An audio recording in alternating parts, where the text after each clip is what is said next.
बिस्मिल्लाहिर्रहमानिर्रहीम। अस्सलाम वालेकुम dear students, I hope all of you fine. मेरा लास्ट लेक्चर के अंदर हम लोगों ने डिस्कस किया था अल्ट्रा स्ट्रक्चर ऑफ मायोफिलामेंट्स। इस टॉपिक के अंदर हम डिस्कस करेंगे कि बेटा हमारे पास मसल्स आपको स्ट्रेटेड कैसे नज़र आते हैं। ठीक है, मसल फाइबर्स के अंदर जो मायोफिब्रिल्स हैं, उन मायोफिब्रिल्स के अंदर आपको अल्टरनेटिव डार्क और लाइट बैंड्स कैसे बनते हुए नजर आएंगे। ठीक है, और किस वजह से बनते हैं। बेटा हमने बात की थी कि मायोफिब्रिल के अंदर आपको अल्टरनेटिव डार्क और लाइट बैंड्स नजर आते हैं due to the regular arrangement of thick filament and thin filament. कि मायोफिब्रिल्स के अंदर बेटा जो मायोफिलामेंट्स हैं थिक और थिन, उनके रेगुलर अरेंजमेंट की वजह से आपको बेटा अल्टरनेटिव डार्क और लाइट बैंड्स नजर आ रहे हैं, जिस वजह से मसल्स के अंदर आपको क्या नजर आती है, स्ट्रिएशंस नजर आती हैं और मसल की अपीयरेंस हो जाती है स्ट्रेटेड।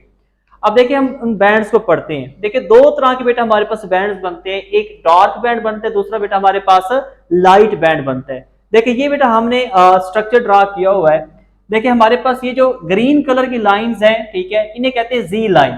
इन्हें क्या कहते हैं बेटा, जी लाइन कहते हैं, जो बेसिकली थिन फिलामेंट को होल्ड करके रखती है। क्या रखती है बेटा, देखिए ये आपके पास ब्लू कलर के अंदर मैंने थिन फिलामेंट्स ड्रा किए हैं, और ये जो ग्रीन कलर की लाइन है इसे हम नाम देते हैं जी लाइन का। जी लाइन का फंक्शन होता है थिन फिलामेंट को होल्ड करके रखना, पकड़ कर रखना।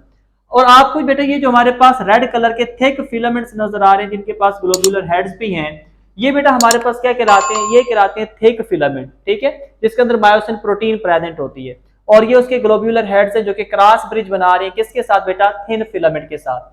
अब देखिए हमारे पास इस तरह थिक और थिन फिलामेंट आपस में रेगुलरली अरेंज होकर, इनके रेगुलर अरेंजमेंट की वजह से कुछ बैंड्स बन रहे हैं, जिन्हें बेटा हम डार्क बैंड और लाइट बैंड का नाम देते हैं। देखिए सबसे पहले हम देखते हैं कि डार्क बैंड कहां बनेगा। देखिए बेटा हमारे पास ये जो यहां से लेकर यहां तक, मतलब कि वो रीजन जहां आपको थिक फिलामेंट नजर आ रहा है, जहां तक आपको थिक फिलामेंट नजर आते हैं, मतलब देखिए यहां से लेकर यहां तक बेटा हमारे पास जो बैंड होगा वो होगा ए बैंड, डार्क बैंड या ए बैंड कहेंगे बेटा। ठीक है, तो डार्क बैंड या ए बैंड बेटा वो बैंड है जो एक्सटेंड करता है across the entire length of thick filament. कि हमारे पास जब तक जहां तक आपको बेटा नजर आ रहा है थिक फिलामेंट, वहां तक, यहां से लेकर यहां तक ये एक ए बैंड है या डार्क बैंड है। अब देखिए बेटा हमारे पास अगर हम बात करते हैं डार्क बैंड की कैरेक्टरिस्टिक्स की, तो देखिए डार्क में आपके पास जो दूसरा लेटर है वो ए है, तो इसलिए डार्क बैंड को हम ए बैंड का नाम भी दे सकते हैं। अच्छा, जो ए बैंड या डार्क बैंड है ये एन एसोट्रोपिक है। ए से याद रख लें, ए बैंड क्या होगा, एन एसोट्रोपिक। इसका मतलब it can polarise the visible light. ठीक है, जो हमारे पास डार्क बैंड है एन एसोट्रोपिक है, ये विजिबल लाइट को पोलराइज कर सकता है।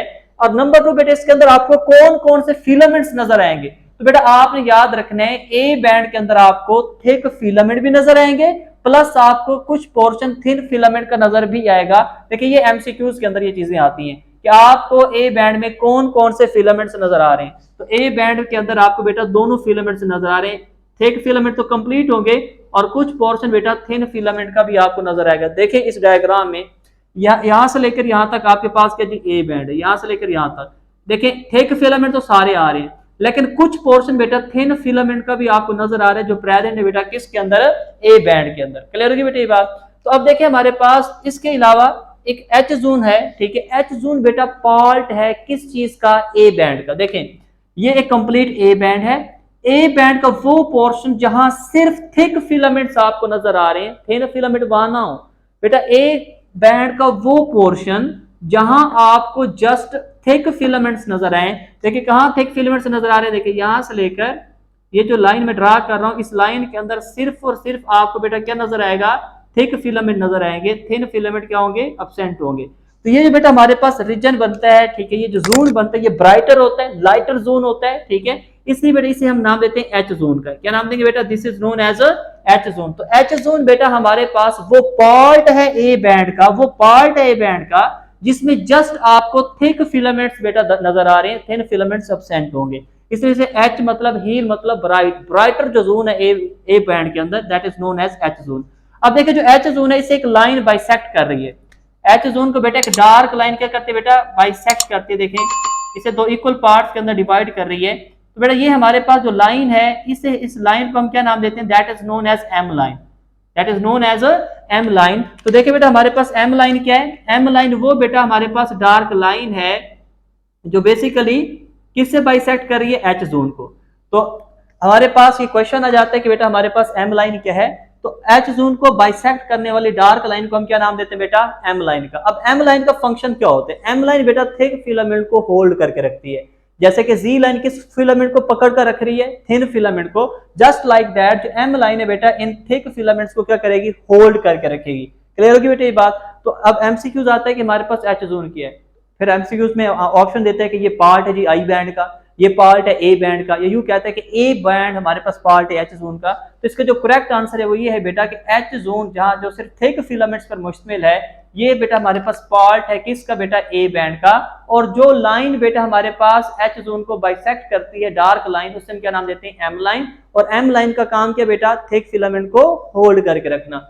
अच्छा ये चीज हमारे पास हो गई। अब देखें आई बैंड क्या है, देखिए ये हमारे पास देखें दो जी लाइन के दरमियान, ये बेटा आपने बात भूली नहीं, ये एक जी लाइन है, ये बेटा हमारे पास दूसरी जी लाइन है। दो जी लाइन के दरमियान आपको बेटा जो रीजन नजर आ रहा है, उस रीजन को बेटा हम नाम देते हैं सार्कोमेयर का, that is known as a sarcomere, the region between two successive Z line. ठीक है, दो सक्सेसिव साथ वाली जो जी लाइन है बेटा, उनके दरमियान के रीजन को हम नाम दे रहे हैं सार्कोमेयर का। इसी तरह बेटा यहां से लेकर यहां तक भी क्या है, एक सार्कोमेयर है। तो अब देखिए बेटा हमारे पास आई बैंड क्या है, देखिए आई बैंड बेटा वो पार्ट है सार्कोमेयर का जहां सिर्फ और सिर्फ थिन फिलामेंट्स आपको नजर आएंगे। देखें अब थिन फिलामेंट्स कहां से कहां तक है, देखें ये हमारे पास थिक फिलामेंट है, ये भी थिक फिलामेंट है, इसके दरमियान में ये जो पार्ट है बेटा, ठीक है, ये हमारे पास क्या कहलाता है, आई बैंड कहलाता है। ये क्या कहलाएगा बेटा, आई बैंड कहलाएगा। तो देखिए बेटा हमारे पास यहां से लेकर यहां तक आपको जो बैंड नजर आएगा that is known as a I band. तो देखिए आई बैंड के अंदर आपको क्या नजर आ रही है, ठीक है, देखिए हाफ थिन फिलामेंट्स इस सार्कोमेयर में नजर आ रही हैं और हाफ थिन फिलामेंट्स इस सार्कोमेयर का हिस्सा है। मतलब जहां सिर्फ थिन फिलामेंट्स आपको नजर आएंगे, वो जो बेटा बैंड बनेगा वो कौन सा होगा, आई बैंड होगा। ठीक है, अब देखिए आई बैंड की कैरेक्टरिस्टिक पढ़ते हैं। आई बैंड को लाइट बैंड का नाम भी देते हैं बेटा, देखिए एल के बाद आई है तो ये बन जाएगा आई बैंड। और देखिए आई से याद रख लें एसोट्रोपिक है, एसोट्रोपिक का मतलब हमारे पास I band can not polarize the visible light. हमारे पास एसोट्रोपिक बैंड्स वो होते हैं जो विजिबल लाइट को पोलराइज ना कर सकें, इसलिए हम कहते हैं बेटा कि ये हमारे पास के नॉन पोलराइजिंग है। कौन से फिलामेंट्स इसके अंदर मौजूद होंगे बेटा, I band contain only thin filaments. ये बेटा हमारे पास एमसीक्यूज हैं जो आप लोगों ने याद रखनी है इंट्री टेस्ट के हवाले से। तो देखिए हमारे पास आई बैंड के अंदर जस्ट आपके थिन फिलामेंट्स नजर आ रहे हैं, थिक फिलामेंट कहीं भी आपको नजर नहीं आएगा। देखिए ये आई बैंड है यहां से लेकर यहां तक, तो आपको जस्ट इसमें क्या नजर आ रहे हैं, आई बैंड नजर आ रहे हैं। नेक्स्ट बेटा हमारे पास जी लाइन, मैंने पहले भी बता दी है कि जी लाइन क्या है, वो लाइन है जो होल्ड करके रखती है किसको बेटा, थिन फिलामेंट्स को। नेक्स्ट बेटा हमारे पास टर्म आती है सार्कोमेयर। अब सार्कोमेयर क्या है बेटा, this is the contractile unit of muscle fibre. यूं भी कह सकते हैं ये फंक्शनल यूनिट है किसका बेटा, मसल का। और स्ट्रक्चरल यूनिट क्या होता है बेटा, मसल का। देखिए ये एमसीक्यूज आते हैं, स्ट्रक्चरल यूनिट है मसल फाइबर और फंक्शनल यूनिट या कॉन्ट्रैक्टाइल यूनिट क्या बेटा, सार्कोमेयर है। और ये कहां से कहां तक मौजूद होता है, it is present between two successive Z lines. देखिए ये एक जी लाइन है, ये दूसरी जी लाइन है, तो इन दो जी लाइन के दरमियान एक सार्कोमेयर प्रेजेंट है। इसी तरह बेटा देखें ये दूसरी जी लाइन है, तो ये यहां से लेकर और यहां तक ये हमारे पास बेटा दूसरा सार्कोमेयर आ जाएगा। तो सार्कोमेयर बेटा हमारे पास क्या है, ये वो रीजन है जो दो जी लाइन के दरमियान प्रेजेंट है। ये एक सार्कोमेयर है, ये दूसरा सार्कोमेयर है। तो देखिए बेटा हमारे पास अब एक सार्कोमेयर के अंदर आपको क्या क्या चीजें नजर आ रही हैं। देखिए अब एमसीक्यूज आता है कि one sarcomere is equal to, एक हमारे पास बेटा जो सार्कोमेयर है, वन सार्कोमेयर, उसके अंदर आपको कौन कौन से बैंड्स नजर आएंगे बेटा, वो हम बात करते हैं। One sarcomere is equal to, देखें अगर मैं यहां से लूं, ये एक सार्कोमेयर है, तो देखें यहां से लेकर और यहां तक जहां सिर्फ थिन फिलामेंट्स है, वो बैंड कौन से, आई बैंड है। ठीक है, तो देखें एक सार्कोमेयर के अंदर आपको हाफ आई बैंड ये नजर आएगा, एक कंप्लीट ए बैंड यहां मिलेगा और हाफ आई बैंड आपको क्या मिलेगा, यहां मिलेगा। अगर ये नहीं देख, ये अगर आपको समझ नहीं आ रही दोबारा देख लें, ये एक सार्कोमेयर है, तो जब भी सार्कोमेयर होगा एक आपको उसका देख, अब ये जो आई बैंड है हाफ इस सार्कोमेयर का हिस्सा है और हाफ बेटा इस सार्कोमेयर का हिस्सा है। ये देखें हाफ इस सार्कोमेयर का हिस्सा और हाफ इसका, तो आपको एक सार्कोमेयर में हाफ आई बैंड यहां मिल रहा है, फिर आपको कंप्लीट ए बैंड मिलेगा, फिर आपको हाफ क्या मिलेगा, आई बैंड। तो बेटा आपने याद रखने one sarcomere is equal to half I band plus बेटा कंप्लीट ए बैंड, फिर आप लिखने बेटा प्लस हाफ आई बैंड। इस तरह बेटा दो हाफ आई बैंड्स होते हैं और एक कंप्लीट क्या होता है, ए बैंड। इस अरेंजमेंट को आपने याद रखना बेटा, भूलना नहीं है। तो one sarcomere contain half I band, complete A band and then बेटा हाफ आई बैंड। क्लियर होगी बेटा?